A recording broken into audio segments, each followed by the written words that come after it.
Hi ma'am. Ma'am, pani sida thari se ai moro atek pa heken sanga ine ingkhon da. Na hawai asang bi ngakten ko. Hawai mana sani ngadi ma'am lo bla ko. To moro atek pa hek siko. Si sebot ne ma'am. Sebot phanyam he. Phanyam sare ko.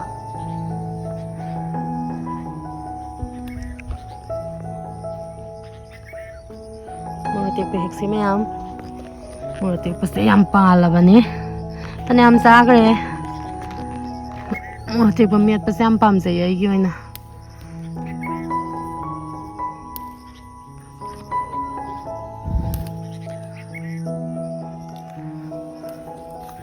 Sise kitang saba wat kini ado sidagi khara hena musalla kanda ne ba saba hendoise.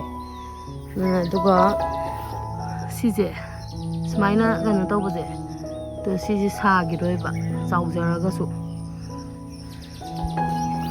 musuk urakanda sabani madi sangtrik sangakanda musanbam changbam leidaine sangbada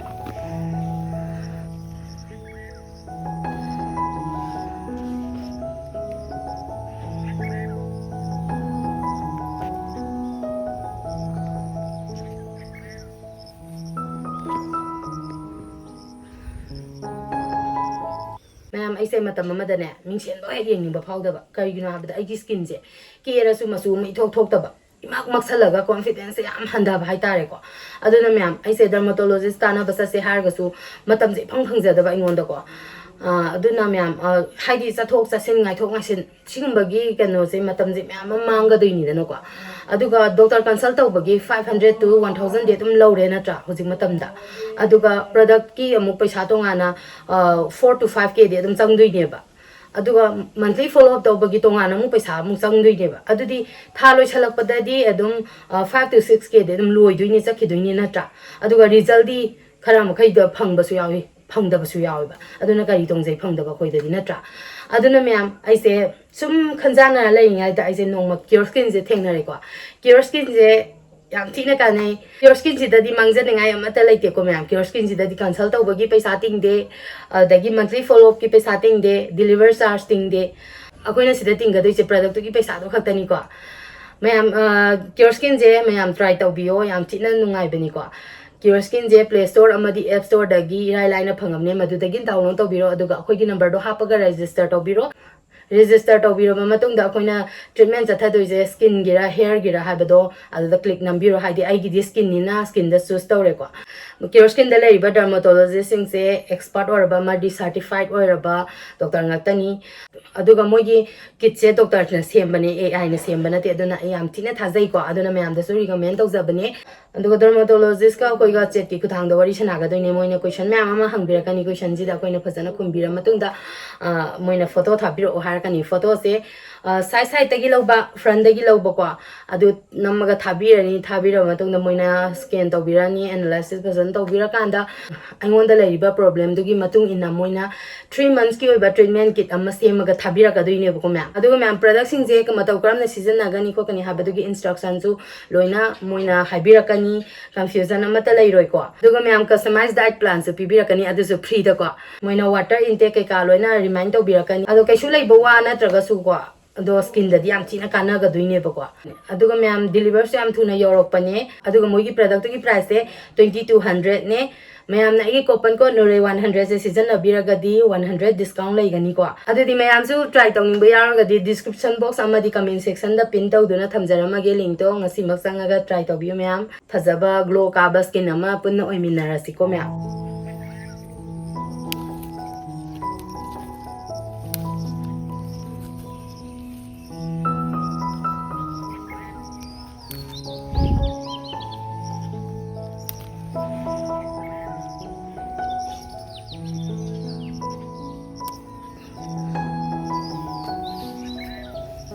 Ji polang masam su parakte tawrise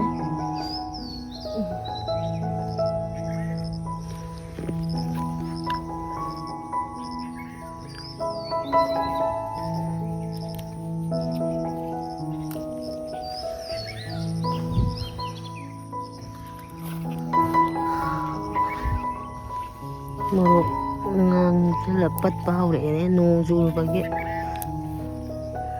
uraba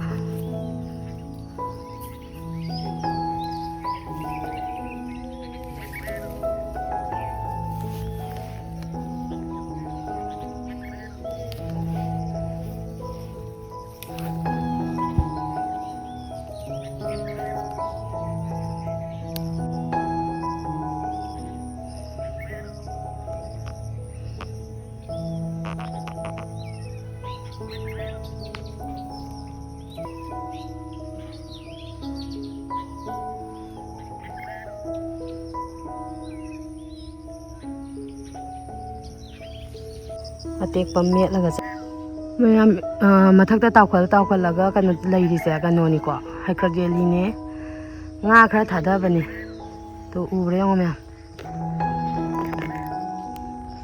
silengas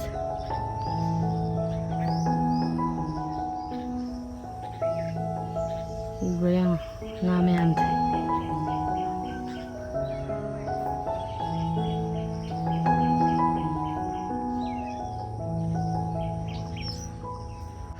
yung saksi su yam phajare mana se sangtrek ka sangadane yung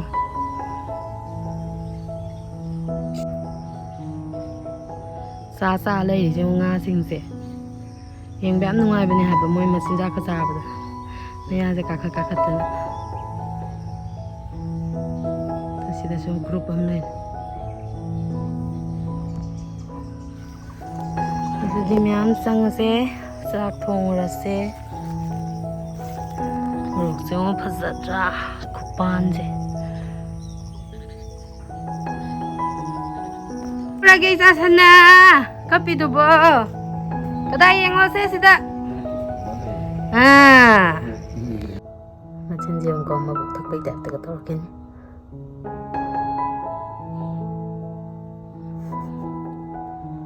Ukshi benar lo isas. Ada di mana? Isas tu mihara.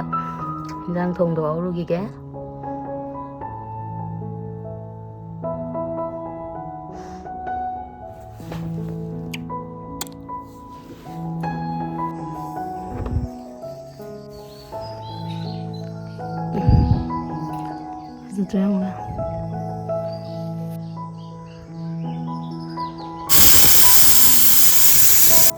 bora kita ngamaga hauge ko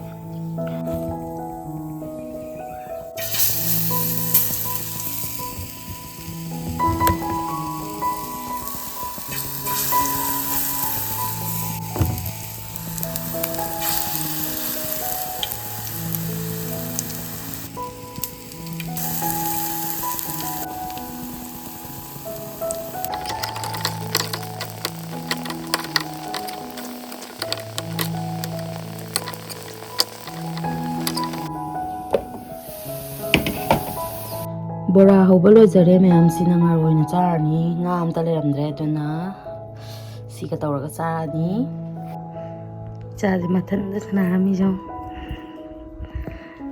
sana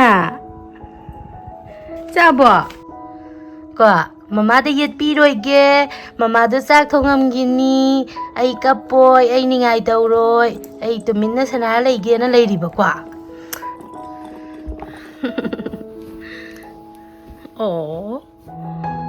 cái gì bị xung xuôi bà cái đồ rồi bà sana ngạc tặng cái này một quả mama nè bố coi gì nè sao tới TV rồi kìa bố cái nè bố cái nè sao pizza thơm mà cái nè 이자 cái sana ra đi bà quá sana ra một cô sana mama thu na lag tui ni bố ka sak pizza ra manga yomba sebot ka yandem ga kuli hawai ga moro atek pak alu ga iron bane iron ba lore ko me silai le mai je kitang mamme di sak thirai ne pokoi pizza na ba tawrage mayam ai ja gi khulai jiong ne smile le ba ba sada mit tu bukai do mapu mabok ki sak TV ra me pizza ra me bakwa duga sangak padade si phibam si lai ra me ha batu minna 자 찬나 가이 토리 비범제 레이디 비범제 띄어가 보지 뭐 제 푸닝 들어가 제 리사비가 사드나 푸닝 들어자 리사비가 사드나 야 푸닝해 리사비 사이바 자자 기안다비 사이바 하 기안다비 사이바 자자 콜레이저 루시베를 로에라 미토 기자이 해 까이노나 미토 자자자 엄마 사라지 있으나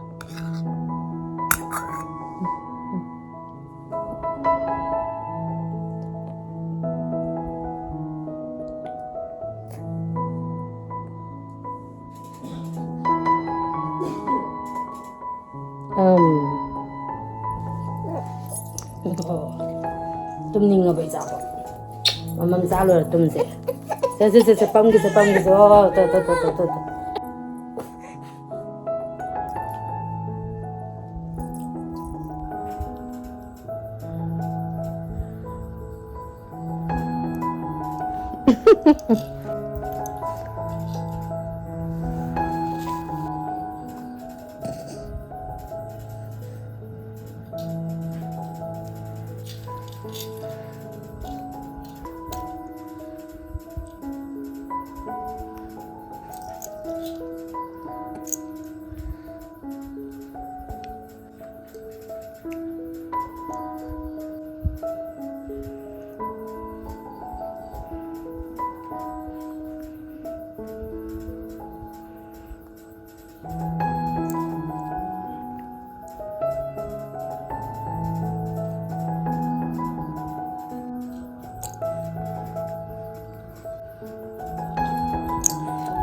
Kamay to iba.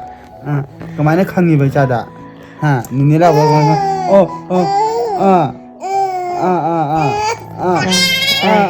Ato may kape ba? Kamay na khangi. Nasay niya ninilak pa din ninigi yada ikapre khangi ba kung kwa sa bagay ngang changang ba duda. Kibra. Kiba. Mapa thaba halak pa da masana pau tani. Ato may law ba. Pau tani mapa da kan. Law ba. Chada.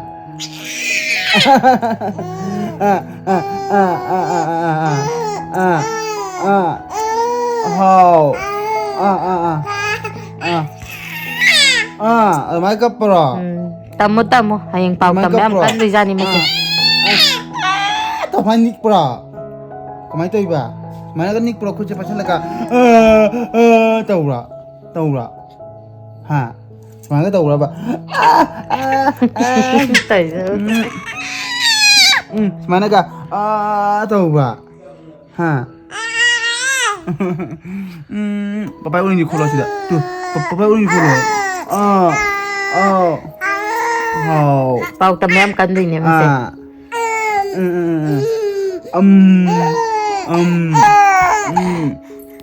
Mama na hawi pija bro. Ha. Kamera ugre hoje. Mai thala kuro cha. Onjel nakre ngang di. Khale. Imai. Man nagaya nong sa lay di. ꯀꯩꯗꯧꯔꯕ ꯄꯥꯎ ꯇꯝꯕ ꯂꯣꯏꯔꯕꯣ ꯅꯄꯥꯗ ꯄꯥꯎ ꯇꯝꯕ ꯂꯣꯏꯔꯕꯣ ꯍꯥ ꯋꯥꯔꯤ ꯁꯥꯕ ꯂꯣꯏꯔꯕꯣ papa pamagala lep tawra ꯃꯃꯤꯠꯁꯤ ꯂꯪꯉꯦ 이자지디 tawra ꯃꯤꯠꯁꯤꯗꯤ ꯂꯪꯉꯦ ꯁꯅꯥ ꯃꯇꯨꯝ video dam le mi ra mama na 이자ꯅ ꯄꯥꯎ ꯀꯟ ꯇꯝꯃꯒ ꯃꯃꯥꯅ ꯚꯤꯗꯤꯑꯣ ꯅꯝ ꯂꯩꯔꯝꯃꯤꯕ ꯍꯌꯦꯡ ꯅꯤꯅꯦꯗ ꯍꯥꯏꯗꯣꯛꯀꯦꯅ ꯄꯄꯥꯗ ꯄꯥꯎ ꯇꯝꯕꯒꯤꯅ nini so bija haido ki la solo to solo